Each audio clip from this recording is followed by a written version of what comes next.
usually sent clear apart from Jersey guys. Hello, Governor. Hello, Mayor. How are you?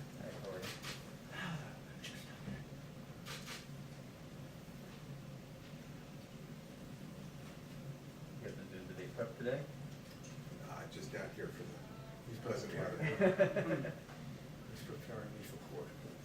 Oh.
Isn't that nice?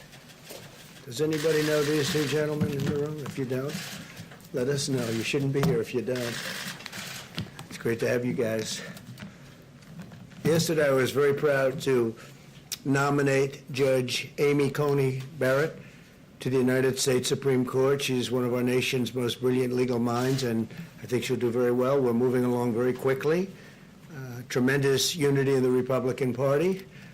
It's the consequence of winning elections, which we did very substantially, both in the Senate and obviously in the White House. And I think we're going to take back the House. I believe that very strongly. Kevin is doing a fantastic job. And I really believe we're going to take back the House. And we're all working very hard on that. We have noticed some comments made in the media about my incredibly qualified nominee, Amy. The New York Times said her religion is not consistent with American values. She's Catholic. It covers a lot of people. It's a very disgraceful thing to say. Some of the comedians, I don't think they're comedians because comedians are supposed to be funny. They're not funny, like, at all. They're nasty, they're mean, and they think they're funny. And someday, hopefully it's in 5 years, but someday when I'm not here, they're going to be off television because their ratings, which aren't very good anyway, but their ratings are going to go down like you've never seen before. That includes a lot of others also. In fact, I'm sort of waiting for the New York Times and the Washington Post, and ABC, CBS, NBC, CNN, MSDNC. I'm waiting for them to endorse me because if they don't, they're going to drop with a thud. Like, you know, it was supposed to have happened long ago, and then we won a race, and it was a great victory. And I think we've never had a more energized base. I don't think so. Nobody's ever seen anything like it. The rallies that we're having are incredible. We call them protests. They're friendly protests. We don't want to call them rallies, but the friendly protest rallies have been incredible. People, I don't think anybody's ever seen anything like it. And this is still long before an election. This isn't like the evening before. These are long before an election. The incredible crowd we had in Pennsylvania and Virginia, in every state, no matter where, North Carolina, Florida, no matter where we go, we're having crowds like nobody. I don't think anybody's ever gotten before, ever, not even close. There's a level of enthusiasm in Iowa today with the tractors, thousands of tractors in different states, the boats, thousands and thousands of boats, boaters for Trump, tractors for Trump, farmers for Trump. It's really been very nice to see the level of enthusiasm. I thought, though, on the religious situation with Amy, I thought we settled this 60 years ago with the election of John F. Kennedy. But seriously, they're going after her Catholicism. I will stand with her, fight with her, and we will make sure that these attacks stop, because they're really, it's unprecedented. They're basically fighting a major religion in our country. This is incredible. Fighting any religion, fighting Catholicism is just incredible that they can be doing it. Are you Catholic, Rudy? 29 Supreme Court vacancies have occurred during an election year or before an inauguration. In every single instance, going back to George Washington, the president has performed his constitutional duty and nominated a justice. And in almost every one of these cases over the past 230 years, where the president and the Senate were the same party, the justice, as you know, that justice was confirmed. This is about 2 centuries, more than 2 centuries of precedent, and I think it'll continue. I think we're going to have, I think it's going to go quickly, actually, and I think, and again, I don't know if I've ever seen the Republican Party more unified. I think it was probably even more unified with the impeachment hoax, actually. When they did the impeachment hoax, I think that was, which really turned out to be a hoax, because now you look at what's happening with the FBI and Justice Department. If you look at all of those text messages, emails that were sent, we have been totally proven right. They spied in our campaign, and everybody knew it. Biden knew it, Obama knew it, everybody knew it, and the lamestream media just, doesn't want to pick it up, although some have. I will say Catherine Herridge at CBS has done a fantastic job on it. We appreciate that. But this is a major scandal. This is a scandal the likes of which nobody's ever seen. This is actually the biggest political scandal in the history of our country. And with the exception of a few, I mean, they just don't want to write about it. You should write about that, Kelly, You should write about it. You should write about it. You should do something on CNN about it, because it's the biggest single scandal of our time, certainly the biggest political scandal perhaps in history. They spied on our campaign, and then they tried for a coup. That didn't work out too well. And it turned out that you read the text that came out over the last 3 days, it turned out that they were really, it was reversed. It was the DNC and the Democrats that were using Russia. And related or unrelated, Hunter Biden got $3.5 million from the wife of the mayor of Moscow. Why did he get $3.5 million? And then he got millions more than we thought from Ukraine, and he got millions more than we heard about from China. Hunter Biden, where's Hunter? So these are all questions that are very, very big on the internet. The biggest thing going on the internet is exactly this. And we're going to have to see how that all turns out. But it turned out that we were right, so we went through 2.5 years of ruining people's lives, like General Flynn and many others, ruining their lives. And it turned out to be just the opposite. It was the Democrats that were dealing with Russia and other things. So hopefully our Attorney General and others working on this very, very hard, very diligently will, it'll lead to something that will be very important for our nation. I think it's very important for our nation. It's one of the most important things. A central issue of the 2018 midterm elections was the Kavanaugh confirmation, and American voters punished the Democrats in the Senate. You saw what happened. We picked up 2 seats. Again, something that hasn't been reported on very much, but we picked up 2 seats for their treatment of Justice Kavanaugh and expanded our Senate majority to confirm Supreme Court justices, which was great. And now Democrats are really brazenly attacking Judge Barrett for, again, her faith, mostly is what I'm hearing, for her Catholic faith. And whether it's Dianne Feinstein or anybody else, I think they ought to treat religion with much more respect. I think it's a disgrace that they can do it. Biden and the Democrats are desperate to distract from the real issues, which is that their party has been taken over by socialists, extremists, and probably communists. I think it's beyond socialism. I think it's a step beyond, and could be many steps beyond if you take a look. And that if they win, they will nominate justices who will destroy the American way of life. The American dream, they will destroy the American dream. They'll destroy America. They'll destroy the United States of America. Your private right to own a firearm will be totally eliminated. Your guns will be confiscated. Your ability to live by your religious faith will be devastated. They'll abolish America's borders and give government health care to illegal aliens, which will destroy our healthcare system because so many people will pour into our country. That's a tremendous incentive.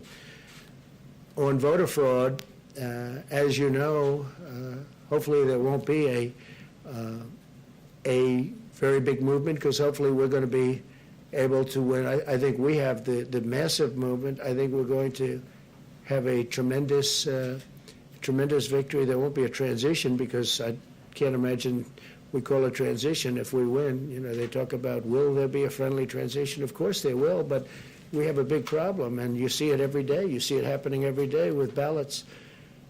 We are gravely concerned about the Democrat assault on election integrity. In Brooklyn, 25% of mail-in ballots were ruled invalid in June's Democrat primary. You saw that. And a special election in New Jersey, 20% of the ballots were thrown out, and 4 people are now being prosecuted for fraud. It's all in the mail-in ballots. 35,000 mail-in ballots were rejected in Florida's primary, and 100,000 were rejected in California, and that's just the beginning. A week after Pennsylvania's primary, half of the counties were still counting ballots, and you'll be counting them here because this is a much bigger version of all of that. Just last week, a number of discarded military ballots were discovered in Pennsylvania. All of the recovered ballots, these were ballots that were thrown out, had been cast for a person named Donald J. Trump. In Wisconsin, 3 trays of mail containing absentee ballots were found in a ditch. They were thrown in a ditch. 3 trays, that's a lot. In North Carolina, voters are reporting receiving 2 ballots in the mail. Many voters, I hear it's thousands, but they're getting 2 ballots. I wonder if those are Democrat areas, because the word is they are.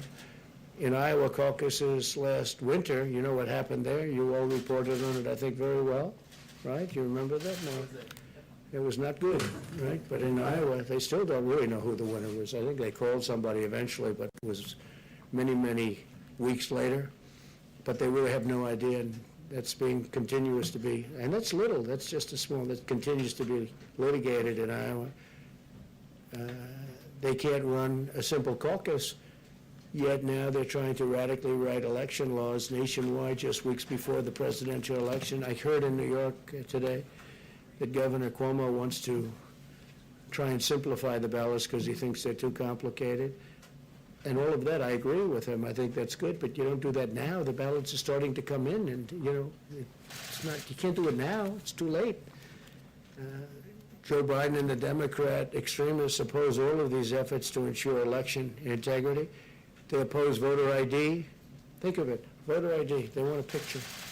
They have a picture for almost everything nowadays, but they don't want a picture. You had a picture to get into the Democrat National Convention. You had a card with your picture on it. Did you know that, fellas? You have to get into the Democratic National Convention, you have a card and your picture is on it. But they don't want it for voting, which is a very sacred right. We want proof of citizenship, a social security number requirement. They don't want any of this to happen. And they want no signature verification. They don't want to have a verified signature. So they want none of the safety valves that you would have. Think of it. They oppose voter ID. They oppose proof of citizenship. They oppose a social security number and requirements for social security numbers as a safety valve. And they oppose even simple signature verifications. They don't want to have signature verification. They want to require all states to do mail-in balloting, right? I call it unsolicited. Some people call it universal. I think universal doesn't make sense because nobody understands why universal. It's unsolicited. They want unsolicited mail-in ballot. In other words, just send these ballots to whoever you can think of. We had a case, I guess, in New Jersey you were reading to me where somebody was sent two ballots, so they had slightly, one was, had a hyphen in it, the name, and the other one had a K. And they got two names on it, so I wonder if that person was a Democrat, probably was. And mailing of millions of ballots to people who never asked for them. So millions of people are going to be getting ballots who never asked for the ballots. They don't want the ballots, or maybe they want them, maybe they don't. Nobody knows, really. This is really a recipe for chaos. So when you look at what happened in Iowa, and again, that was run by very smart people. It was a very limited election. It was very small numbers we're talking about doing that for the entire nation. And you could forget about November 3rd, because you're going to be counting these things forever. And it's very dangerous for our country. So certainly transition, we all believe in transition. We believe not only in transition, but a very friendly. But when the ballots and when the system is rigged, which it is, obviously it is, and the only one that knows that better than me are the Democrats. And they go into closed rooms and they must laugh like hell at what's going on, because these ballots are being found. And this is the beginning. I talk about it now at the rallies. All these people are watching. Eyes and ears, thousands and thousands, tens of thousands.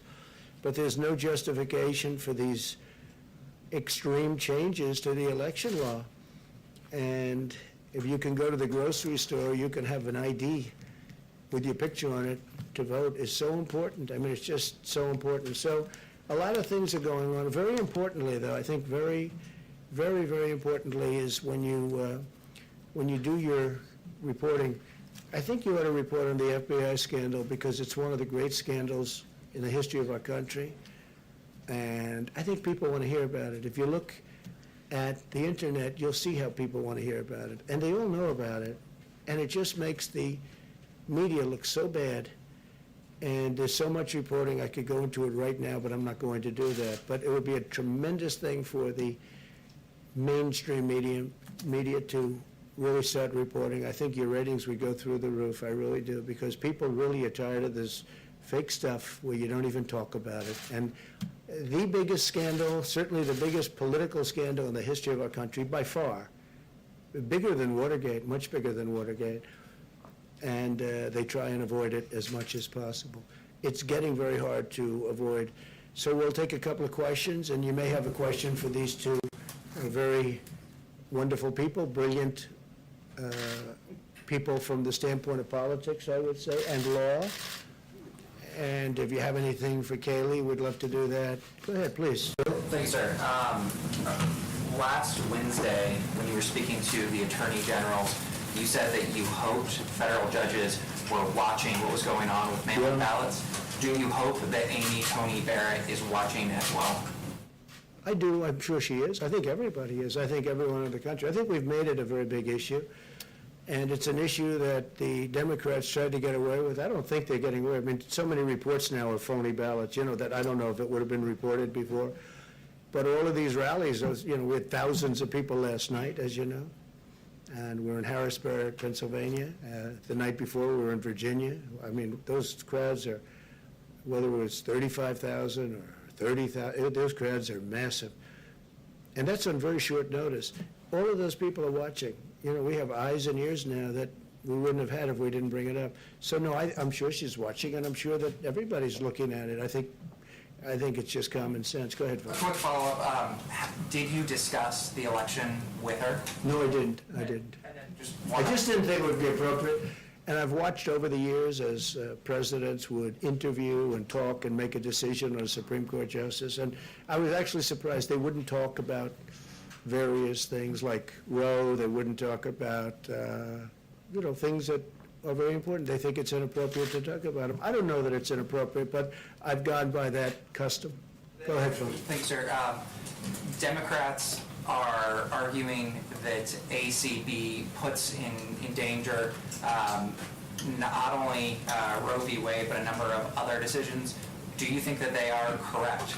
No, I don't know. I mean, we depend. I think she's going to rule on the law. I think she's going to be a great justice for many years to come. But I can't say. They also bring up health care. I mean, Obamacare is terrible. It doesn't work. We've made the best of it. We got rid of the individual mandate, which is great. We are going to protect people with pre-existing conditions 100%. But if we can end Obamacare and come up with a much better health care system that's much cheaper, and much better, which is what we'll do. On the other hand, if the court rules against, we will manage the system better. But don't forget, we've already essentially gotten rid of Obamacare because we got rid of the individual mandate, and it was all based on that. So we've done a tremendous amount because the individual mandate was the most unpopular aspect of Obamacare. You had to pay a lot of money for the privilege of not paying for bad health care. So that was a terrible thing for people. And what we will do is, if we are fortunate enough to get rid of the little remaining in Obamacare, and again, individual mandate, the way I view it, that's no longer Obamacare, because that was the central point, and we won that. We've already won that, as you know. But by getting rid of that, it's different. It's a much different thing. The other thing we've done is managed. Here's the story.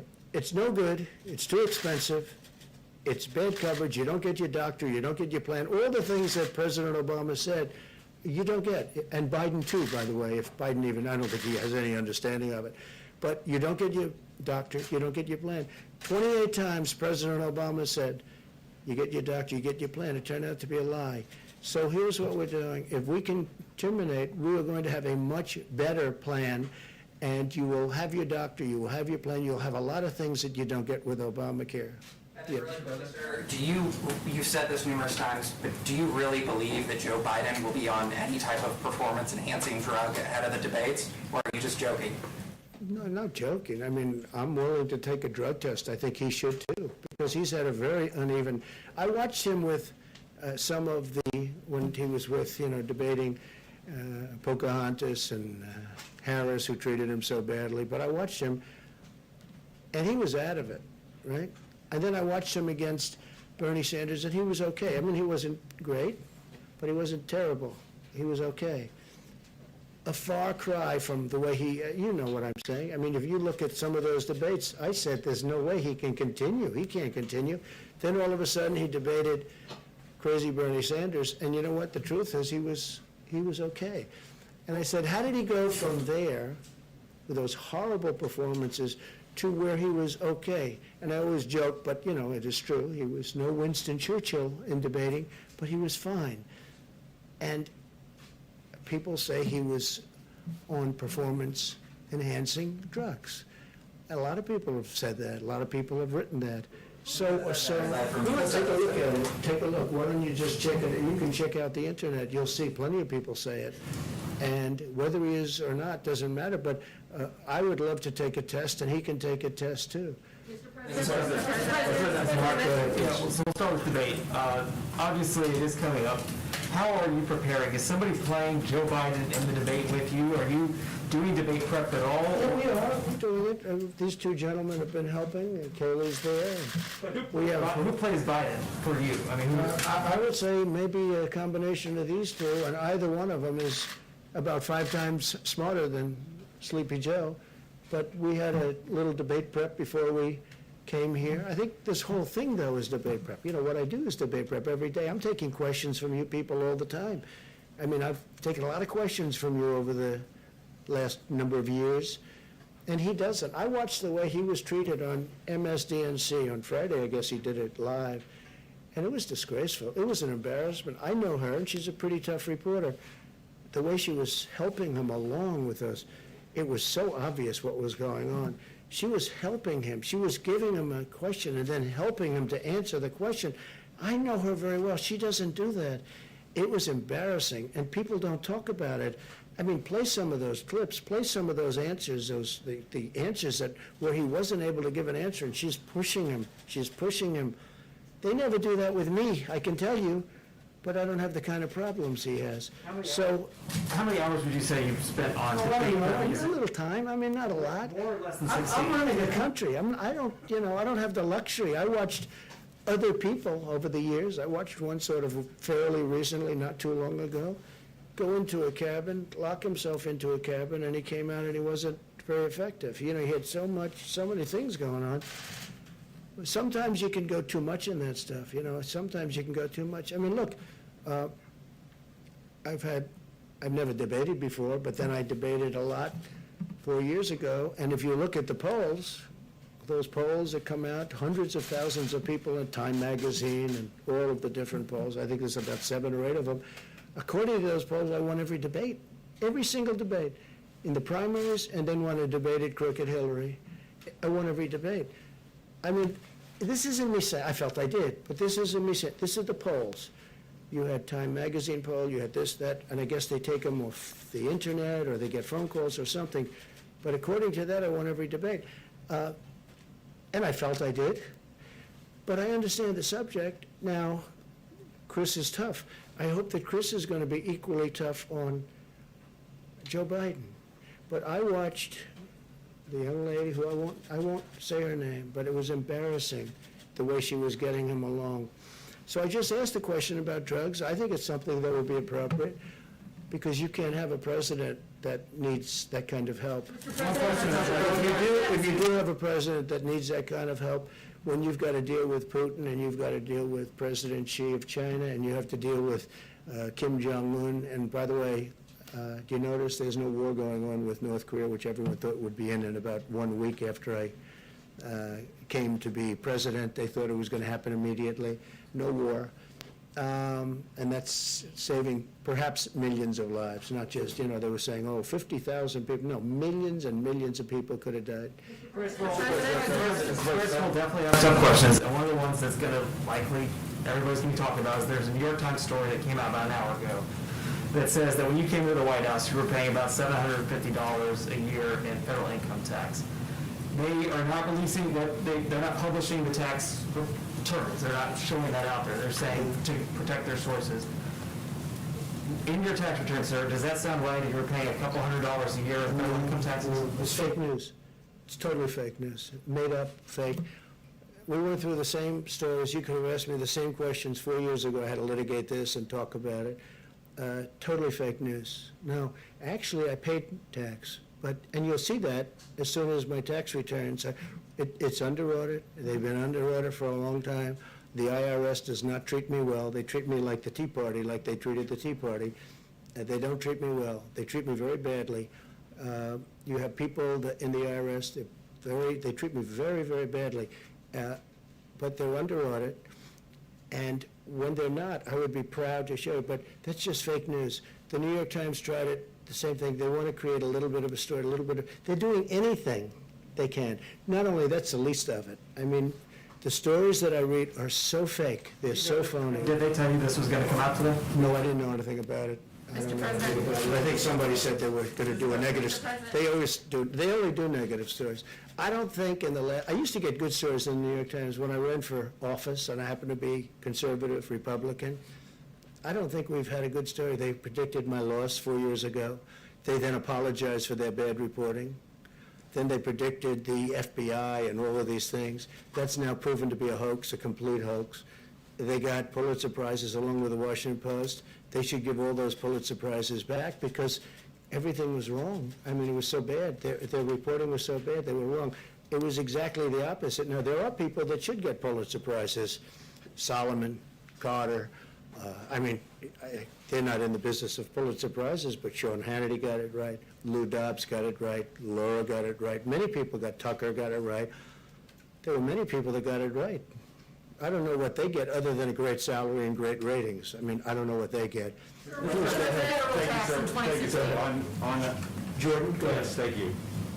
On the New York Times story, though, you have to understand that when Americans read that you may have paid only a few $100s in federal income tax per year, that seems very low for someone who's a billionaire. So how much, Well, basically, they're saying I paid nothing. Can you give people an idea of how much you actually are paying? Yeah, basically, well, first of all, I paid a lot, and I paid a lot of state income taxes, too.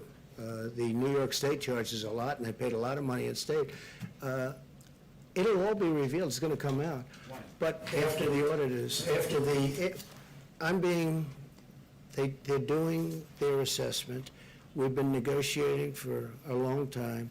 Things get settled, like in the IRS. But right now, when you're under audit, you don't do it. You don't do that. So we're under audit, but the story is a total fake. And all of this, or is this one, we had the same exact questions, usually asked by the same people, And that took place 4 years ago. You remember, this was so well litigated. It's incredible. If you look at the filings I think I have 108 pages of filings for all these different companies that do very well, obviously, because the filings, and nobody talks about that. You'll learn much more if you look at those filings, and we have to file every single year. But you'll learn much more if you look at those filings. Those filings are very complete. They're very big. They're very powerful. They're very accurate. And those are the filings that you'll learn much more. And when it's done, but when you're under audit, you just don't release them. And again, they treat me Tell us what you paid in federal I taxes. didn't call him. I'm talking to him. You should be more respectful of this gentleman. You're very rude to him. But I will tell you that I look forward to releasing that.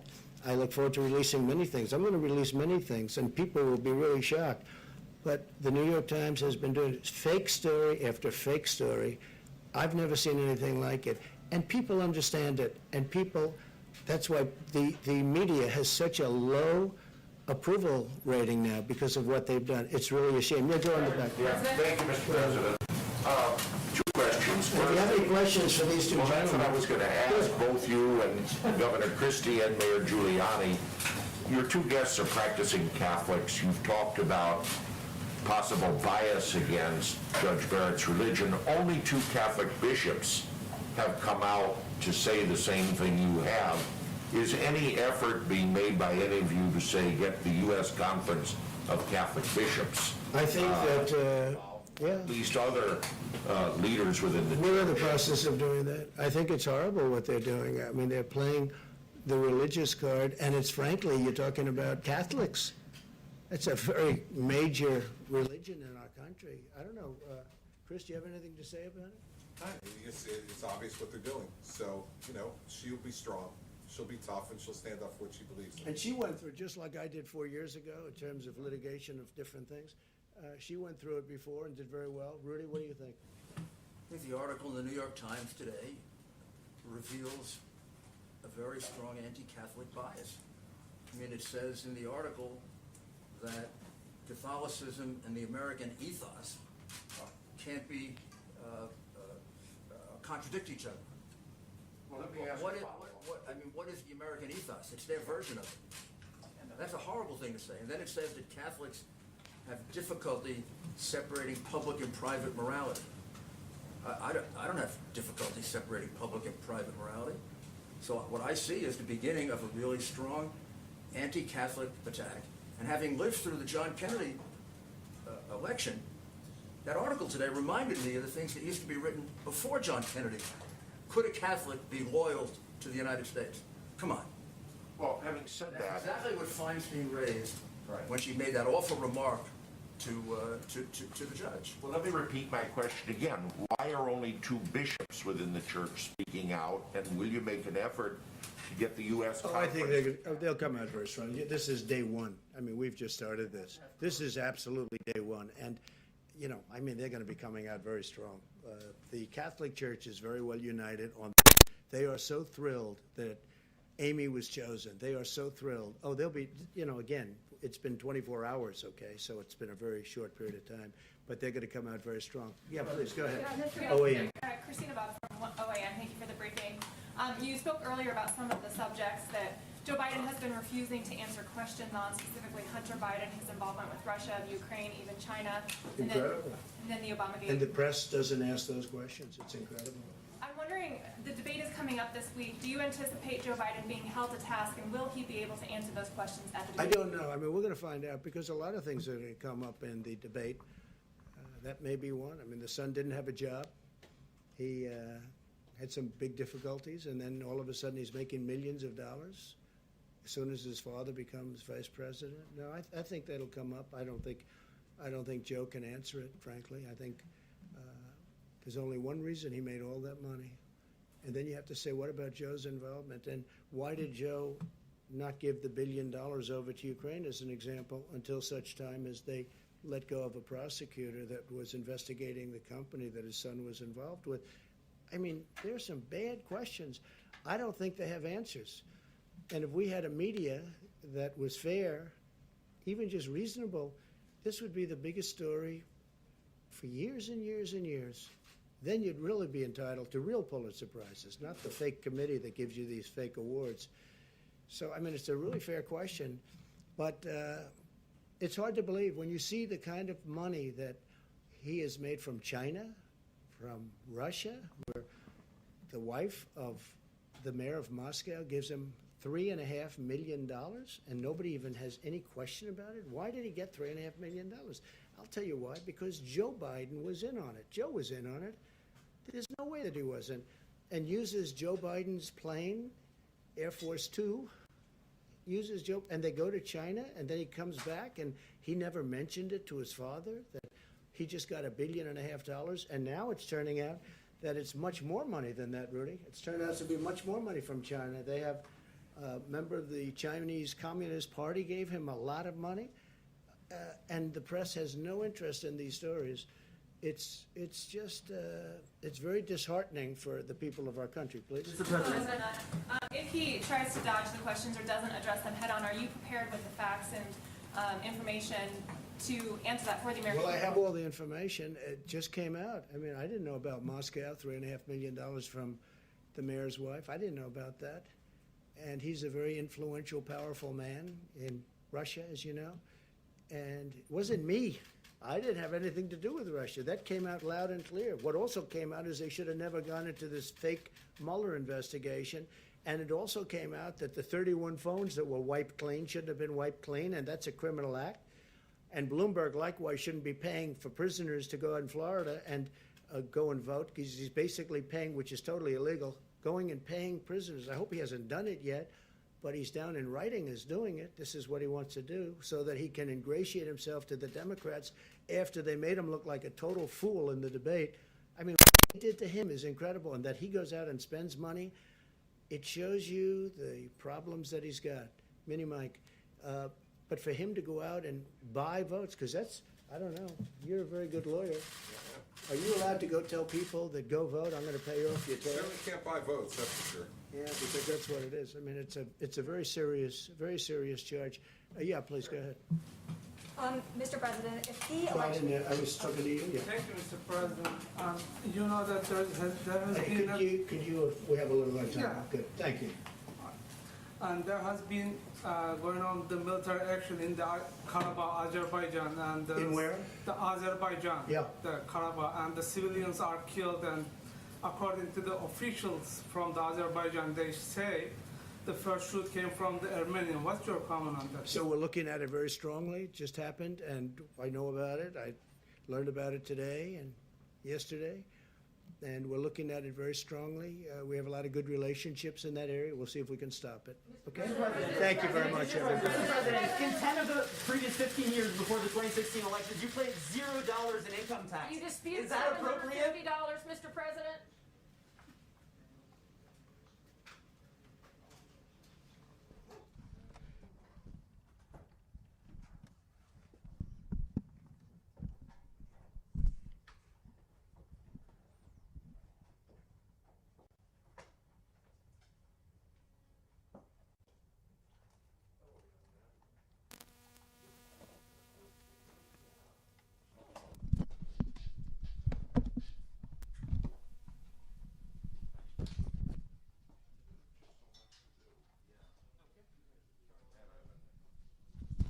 Hey, Control, it's Jeremy. Do you have me?